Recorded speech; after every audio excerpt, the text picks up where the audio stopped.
जय गुरु जी, शुक्राना गुरु जी। आपके चरणों में मेरा कोटि कोटि प्रणाम गुरु जी। आज महाशिव पुराण के पाठ का 7वां दिन तथा आज प्रथम नवरात्रा भी है। तो इस शुभ दिन पर आप सभी को बहुत बहुत शुभकामनाएं और इस पाठ को आगे बढ़ाते हैं मंत्र जाप के साथ। ओम नमः शिवाय, शिवजी सदा सहाय। ओम नमः शिवाय, गुरुजी सदा सहाय। ओम नमः शिवाय, शिवजी सदा सहाय। ओम नमः शिवाय, गुरुजी सदा सहाय। संगत जी, पाठ को बहुत ही ध्यान से सुनिएगा, अंत तक सुनिएगा। यही गुरुजी की दी हुई सेवा है। गुरुजी जानी जान है, वही जानते हैं ये दिव्य पाठ हमसे क्यों करवाया और सुनवाया जा रहा है। जय गुरुजी, शुक्राना गुरुजी। मोक्षदायक पुण्य क्षेत्रों का वर्णन, काल विशेष में विभिन्न नदियों के जल में स्नान के उत्तम फल का निर्देश तथा तीर्थों में पाप से बचे रहने की चेतावनी। सूत जी बोले, विद्वान एवं बुद्धिमान पुरुष महर्षियों, मोक्षदायक शिव क्षेत्रों का वर्णन सुनो। तत्पश्चात मैं लोक रक्षा के लिए शिव संबंधित आगमों का वर्णन करूंगा। पर्वत, वन और काननों सहित इस पृथ्वी का विस्तार 50 करोड़ योजक है। भगवान शिव की आज्ञा से पृथ्वी संपूर्ण जगत को धारण करके स्थित है। भगवान शिव ने भूतल पर विभिन्न स्थानों में वहां के निवासियों को कृपा पूर्वक मोक्ष देने के लिए शिव क्षेत्र का निर्माण किया है। कुछ क्षेत्र ऐसे हैं जिन्हें देवताओं का तथा ऋषियों ने अपना वास स्थान बनाकर अनुग्रहित किया है, इसलिए उनमें तीर्थ तत्व प्रकट हो गया है। तथा अन्य बहुत से तीर्थ क्षेत्र ऐसे हैं जो लोगों की रक्षा के लिए स्वयं प्रादुर्भूत हुए हैं। तीर्थ और क्षेत्र में जाने पर मनुष्य को सदा स्नान, दान और जप आदि करना चाहिए, अन्यथा वह रोग, दरिद्रता और मुक्ता आदि दोषों का भागी होता है। जो मनुष्य इस भारतवर्ष के भीतर मृत्यु को प्राप्त होता है, वह अपने पुण्य के फल से ब्रह्मलोक में वास करके पुण्यक्ष के पश्चात पुनः मनुष्य योनि में जन्म ले लेता है। पापी मनुष्य पाप करके दुर्गति में ही पड़ता है। ब्राह्मणों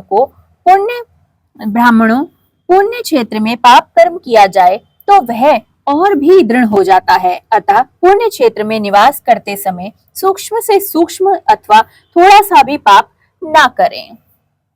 सिंधु और सतलज नदी के तट पर बहुत से पुण्य क्षेत्र हैं।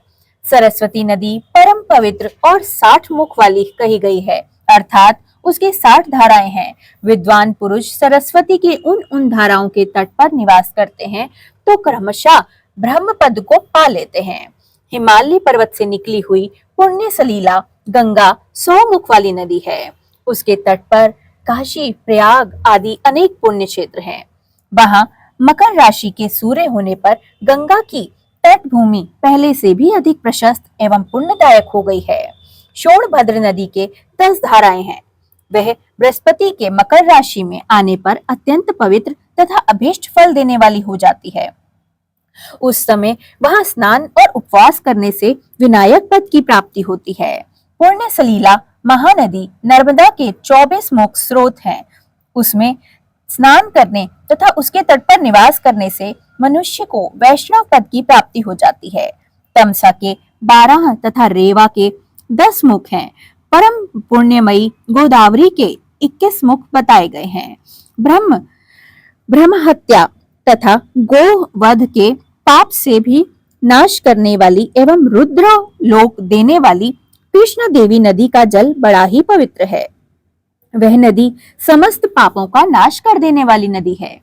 उसके 18 मुख बताए जाते हैं तथा वह विष्णु लोक प्रदान करने वाली है। तुंगभद्रा के 10 मुख हैं। वह ब्रह्मलोक देने वाली है। पुण्य सलीला सुवर्णा मुखरी के 9 मुख कहे गए हैं। ब्रह्मलोक से लौटे हुए जीव उसी के तट पर जन्म लेते हैं। सरस्वती नदी, परम सरोवर, कन्याकुमारी, अनत्रीप तथा शुभ कारक श्वेत नदी, ये सभी पुण्य क्षेत्र हैं। इनके तट पर निवास करने से इंद्रलोक की प्राप्ति हो जाती है। सहस्त्र पर्वत से निकली हुई महानदी कावेरी परम पुण्य मानी गई है।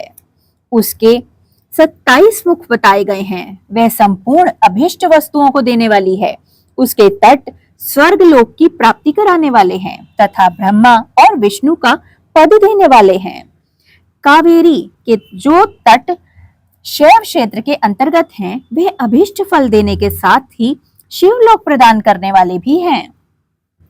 नैमिषारण्य तथा बद्रिका श्रम में सूर्य और बृहस्पति के मेष राशि में आने पर यदि स्नान करें तो उस समय वहां किए हुए स्नान पूजन आदि को ब्रह्मलोक की प्राप्ति कराने वाला माना गया है। सिंह और कर्क राशि में सूर्य की संक्रांति होने पर सिंधु नदी में किया हुआ स्नान तथा केदार तीर्थ के जल का पान एवं स्नान ज्ञानदायक माना गया है।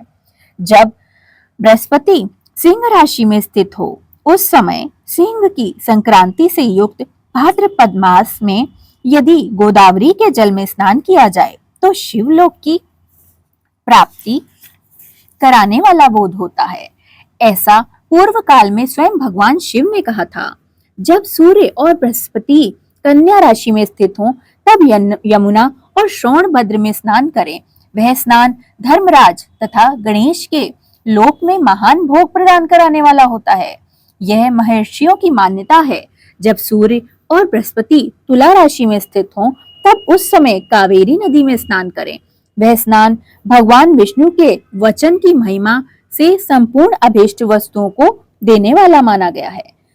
जब सूर्य और बृहस्पति वृश्चिक राशि में आ जाएं, तब शीर्ष महाशीर्ष के महीने में नर्मदा में स्नान करने से श्री विष्णु लोक की प्राप्ति हो जाती है। सूर्य और बृहस्पति के धन राशि में स्थित होने पर स्वर्णमुखरी नदी में किया हुआ स्नान शिवलोक प्रदान कराने वाला होता है, जैसा कि ब्रह्मा जी का वचन है। जब सूर्य और बृहस्पति मकर राशि में स्थित हों उस समय माघ मास में गंगा जी के जल में स्नान करना चाहिए। ब्रह्मा जी का कथन है कि वह स्नान शिवलोक की प्राप्ति कराने वाला होता है।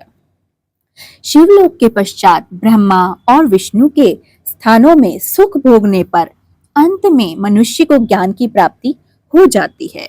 माघ मास में तथा सूर्य के कुंभ राशि में स्थित होने पर फाल्गुन मास में गंगा जी के तट पर किया हुआ श्राद्ध, पिंडदान अथवा तिलोदान पिता और नाना दोनों कुलों के पितरों को अनेक पीढ़ियों तक उद्धार कराने वाला माना गया है। सूर्य और बृहस्पति जब मीन राशि में हों तब कृष्ण वेदी नदी में किए हुए स्नान की ऋषियों ने प्रशंसा की है। उन महीनों में पूर्वोक्त तीर्थों में किया हुआ स्नान इंद्र पद की प्राप्ति कराने वाला होता है। विद्वान पुरुष गंगा कावेरी नदी में का आश्रय लेकर तीर्थवास करें। ऐसा करने से तत्काल किए हुए सभी पाप नष्ट हो जाते हैं। रुद्रलोक प्रदान करने वाले बहुत से क्षेत्र हैं। ताम्रपर्णी और वेगवती ये दोनों नदियां ब्रह्मलोक की प्राप्ति रूप फल देने वाली हैं। इन दोनों के तट पर कितने ही स्वर्गदायक क्षेत्र हैं। इन दोनों के मध्य में बहुत से पुण्यपद क्षेत्र हैं। वहां निवास करने वाले विद्वान पुरुष वैसे फल का भागी होता है। सदाचार, उत्तम वृद्धि तथा सद्भावना के साथ मन में दया भाव रखते हुए विद्वान पुरुषों को तीर्थ में निवास करना चाहिए, अन्यथा उनका फल नहीं मिलता। पुण्य क्षेत्र में किया हुआ थोड़ा सा भी पुण्य अनेक प्रकार की वृद्धि को प्रदान करता है तथा वहां किए हुए छोटे से पाप को भी महान हो जाता है। यदि पुण्य क्षेत्र में रहकर ही जीवन बिताने का निश्चय हो तो उस पुण्य संकल्प से उसका पहले का सारा पाप तत्काल नष्ट हो जाता है, क्योंकि पुण्य को ऐश्वर्यदायक कहा गया है। ब्राह्मणों तीर्थवास जनिक पुण्य कायिक, याचिका, वाचिका और मासिक सारे पापों का नाश कर देती हैं।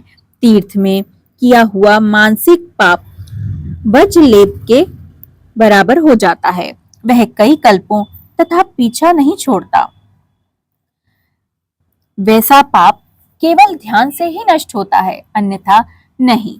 वाचिका पाप जप से तथा कायिका पाप शरीर को सुखाने जैसे कठोर तप से नष्ट होता है। अतः सुख चाहने वाले पुरुषों को देवताओं की पूजा करते और ब्राह्मणों को दान देते हुए समस्त पापों से बचकर ही तीर्थ में निवास करना चाहिए। जय गुरु जी, शुक्राना गुरु जी। आज के इस दिव्य पाठ का बहुत बहुत शुक्राना। पढ़ते समय मुझसे इस पाठ में जो भी त्रुटि हुई हो गुरु जी मुझे क्षमा करें, और समस्त श्रवण करने वाले जिनके घरों में भी ये पाठ सुना जा रहा है उनके घर में धन धान्य के भंडारे भरे जाएं। गुरु जी महाराज उनके घर में कभी भी कोई दुर्घटना, दुर्भाग्य, रोग, बीमारी, संकट ना आए और उनके घर में सदा महालक्ष्मी का वास हो और आपकी कृपा उन पर सदा बरसती रहे, दीर्घ आयु हो और धन संपत्ति से संपन्न हो। गुरु जी आपकी कृपा से आज का ये पाठ समाप्त करती हूँ। जय गुरु जी, शुक्राना गुरु जी। संगत जी पाठ को आगे शेयर जरूर करें, चैनल को सब्सक्राइब करें। ये सेवा मेरे साथ आप सभी की है। इस पाठ को ध्यान से सुनना व आगे लोगों तक बढ़ाना ताकि समस्त लोगों को भी गुरु जी की कृपा प्राप्त हो सके व विश्व का कल्याण हो। जय गुरु जी, शुक्राना गुरु जी। अनंतम अनंतम शुक्राना।